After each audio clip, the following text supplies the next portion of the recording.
Hello and welcome back to the channel success night. दोस्तों, हम सभी के जीवन में कोई एक ऐसा पड़ाव आता है जो बहुत दुख, मुश्किल और परेशानियों से भरा होता है। उस वक्त हमें यह समझ नहीं आता कि हमें करना क्या चाहिए।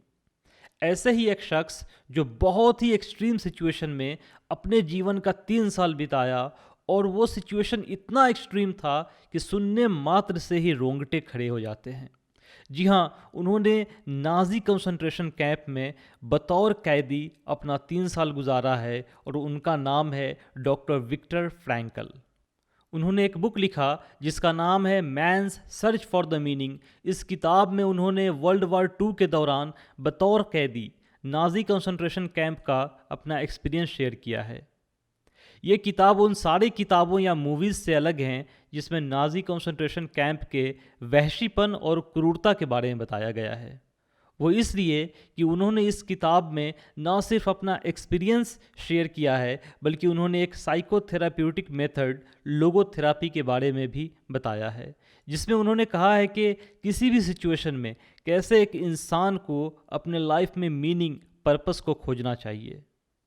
डॉक्टर फ्रैंकल के 3 साल नाजी कंसंट्रेशन कैंप में गुजारने के दौरान उनकी पत्नी, माँ, पिता और भाई की मौत कैंप में ही हो गई थी। कैंप में उन्हें पेट भर खाना भी नसीब नहीं होता था। वे बुरी तरह कैंप में बीमार भी पड़े। उनकी आंखों के सामने उनके अन्य कैदी साथी एक के बाद एक करके दम तोड़ते चले गए।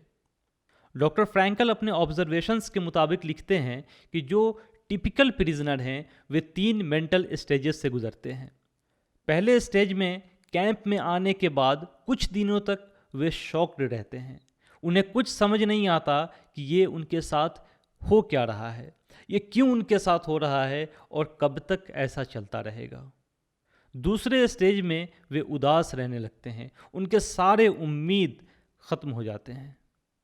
और तीसरा स्टेज है इमोशनल डेथ, जिसमें उनके जज्बात तक मर जाते हैं। इस किताब की जो कोर फिलॉसफी है वो ये है कि इंसान को हर हालात में अपने ज़िंदगी के पर्पस, मीनिंग की तलाश करनी चाहिए। अगर किसी ने भी अपनी ज़िंदगी की मीनिंग, पर्पस की खोज करने में कामयाब हो जाता है तो वो हर मुश्किल हालात को सरवाइव कर सकता है। डॉक्टर फ्रैंकल ने कंसंट्रेशन कैंप में हो रहे एक्सपीरियंसेस का ये मीनिंग निकाले कि उनके साथ हो रहे सारे जुल्म, सारे सितम को वे एक मौके की तरह देखेंगे और ख़ुद को एक बेहतर इंसान बनाने में इसका इस्तेमाल करेंगे। उन्होंने बजाय उदास होने के, बजाय ये समझ लेने के कि वे बर्बाद हो गए हैं, उन्होंने अपने दुखों को गले से लगा लिया। उनके मुताबिक इंसान की तकदीर उनके हालात से प्रभावित ज़रूर होती है, लेकिन फिर भी वह अपनी ज़िंदगी में अपना रास्ता चुनने के लिए आज़ाद है। यहाँ तक कि सबसे बुरे हालात में भी उसे अपने ज़िंदगी का नज़रिया कैसा हो ये चुनने की उन्हें पूरी पूरी आज़ादी है। डॉक्टर फ्रैंकल के अनुसार लाइफ में मीनिंग खोजने के 3 तरीके हैं।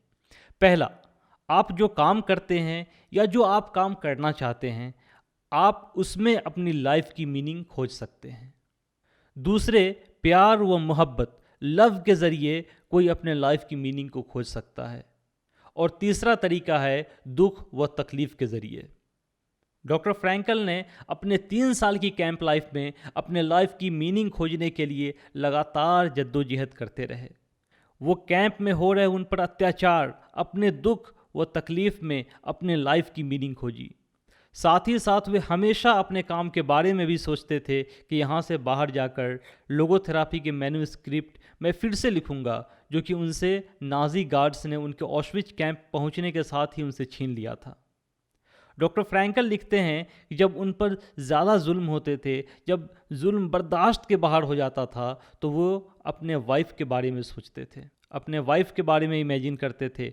वो उस लम्हे को याद किया करते थे जो दोनों एक साथ उस हसीन लम्हे को बिताए थे, और उनकी वाइफ के प्यार के सामने उनकी परेशानियां थोड़ी कम लगने लगती थी।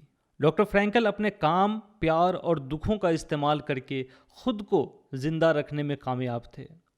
उनका मानना था कि इंसान अपने लाइफ की जनरल या सुपर मीनिंग को नहीं समझ सकता, इसीलिए इंसान को मिले हर एक मोमेंट को कीमती बनाने की तरीक़ों की तलाश करनी चाहिए। हर एक इंसान के पास एक यूनिक कला है जो कि सिर्फ वही इंसान उसे पूरा कर सकता है और उसी इंसान को उस काम की जिम्मेदारी लेनी चाहिए। इस किताब के दूसरे सेक्शन में डॉक्टर फ्रैंकल ने लोगोथेरापी के बारे में लिखा है। इसमें वो बताते हैं कि अगर कोई इंसान अपने लाइफ में मीनिंग या पर्पस खोजने में नाकामयाब होता है तो हो सकता है उसे मेंटल प्रॉब्लम हो जाए। अल्टीमेटली लोगोथेरापी लोगों को उनके लाइफ में गोल्स बनाने में मदद करती है।